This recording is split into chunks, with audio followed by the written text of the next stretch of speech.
punah pada siapa saja yang berani mengganggu atau menghalangi kemerdekaan kita. Mari merdeka, merdeka, merdeka atau mati. Merdeka!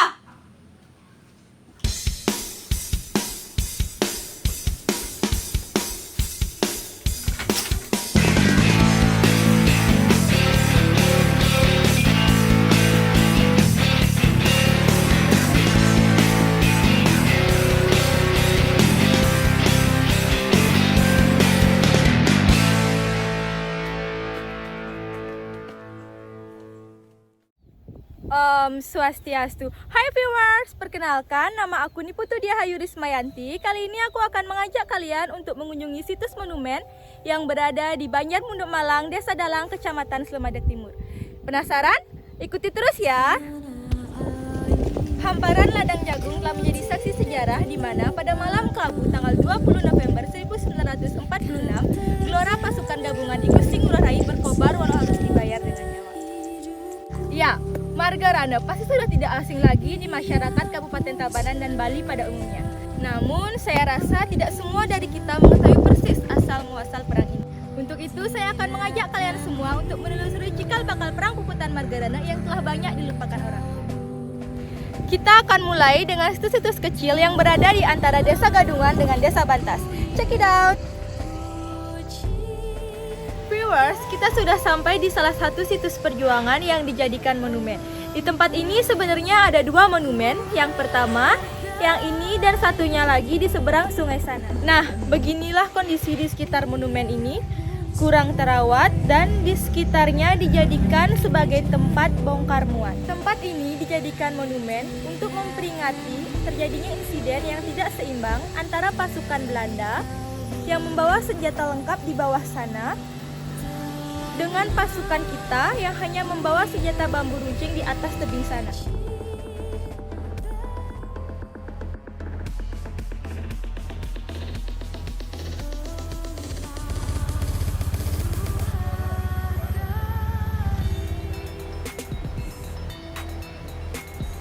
Sisa jembatan tua ini menjadi saksi arogansi Belanda untuk menginvasi wilayah Tabanan bagian barat. Oke viewers, kita lanjut menuju lokasi selanjutnya yang berada di seberang sungai.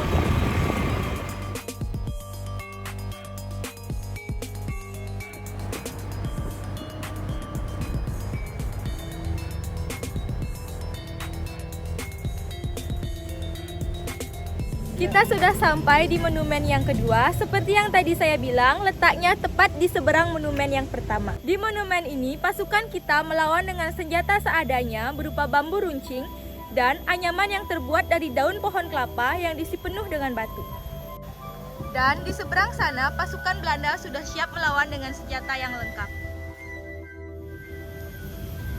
Kondisinya kurang lebih sama seperti bangunan yang tadi, cuman yang ini lebih terawat. Sungai Yeho di bawah sana menjadi saksi tekad dan keberanian pahlawan kita untuk mempertahankan kemerdekaan negara ini. Sekarang kita lanjut menuju lokasi selanjutnya. Ikuti terus ya.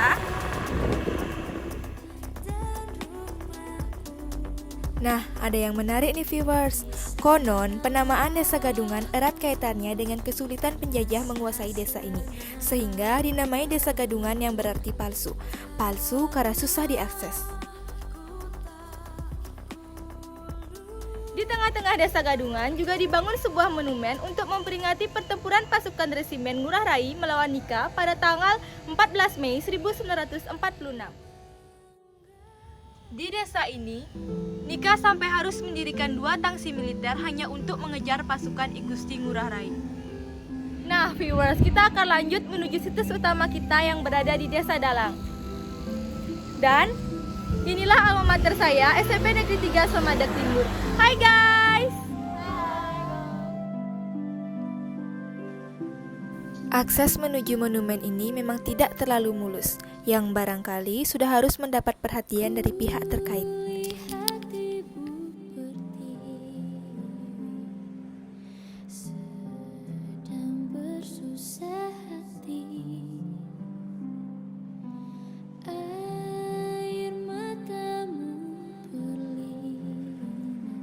Oke viewers, kita sudah berada di Desa Dalang. Inilah situs utama yang akan kita kunjungi.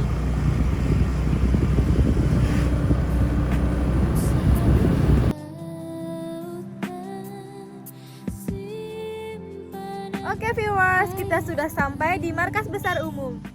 Monumen ini terletak di Banjar Munduk Malang, Desa Dalang, Kecamatan Semadak Timur, Kabupaten Tabanan, Provinsi Bali.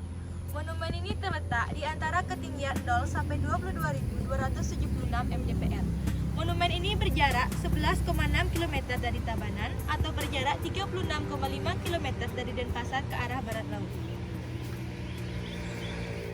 Setelah berhasil mendarat di Yeh Kuning, setibanya dari Jawa, Gusti Ngurah Rai dalam upaya beliau menyatukan seluruh elemen perjuangan di Bali, ingin mendirikan sebuah markas di Wanasada Tabanan. Tetapi rencana ini tercium oleh Nika, maka dipilihlah Munduk Malang ini sebagai markas besar umum DPR RI Sunda Kecil. Viewers, MBO itu sebenarnya adalah sebuah loteng yang berada di tebing sana yang digunakan untuk markas, namun untuk pendirian monumen dilakukan di sini agar mudah diakses. Inilah sebuah rumah yang digunakan sebagai museum kecil untuk menggambarkan perjuangan I Gusti Ngurah Rai dengan pasukannya di MBO.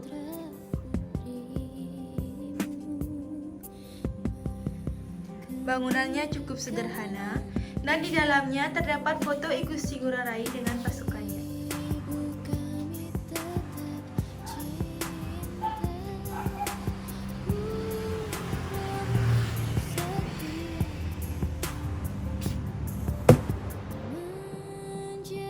Dan di ruangan ini terdapat diorama I Gusti Ngurah Rai sedang memimpin rapat dengan jajaran beliau.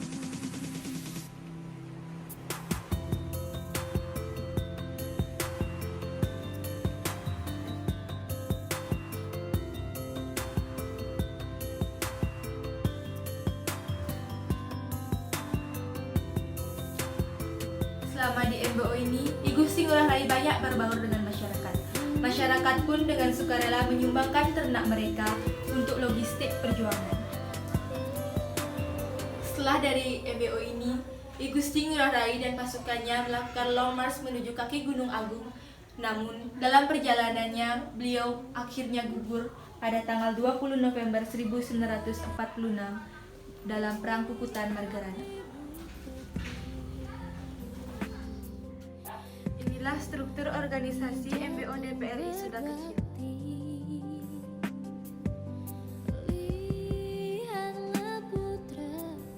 Dan inilah asal rapat MBO DPR RI Sunda Kecil. Yang pertama, Circle From Operasi. Yang kedua, tiap-tiap daerah menjadi basis gerilya. Yang ketiga, satuan gerilya secara menyeluruh. Yang keempat, gerakan ilegal. Dan yang terakhir, dalam kota tertentu dibentuk MKP. MBO Munduk Malang merupakan cikal bakal dari Kodam Udayana. Itulah viewers mengapa aku sangat tertarik untuk menelusuri monumen MBO ini, karena perannya sangat penting dalam Kukutan Margarana pada tanggal 20 November 1946. Pesan aku cuma ingin semua pihak lebih memperhatikan monumen ini, mengingat pentingnya arti monumen ini dalam perjuangan rakyat Bali. Viewers, aku mau mengutip sedikit kata-kata dari I Gusti Ngurah Rai. Saya atas nama rakyat hanya menghendaki lenyapnya Belanda dari Pulau Bali. Kata-kata itu membuktikan bagaimana gigihnya perjuangan I Gusti Ngurah Rai dalam mempertahankan Bali dan mengusir penjajah dari Pulau Bali. Dari Munduk Malang, Bali, saya Diah Hayu, salam kemerdekaan. Merdeka, merdeka, merdeka.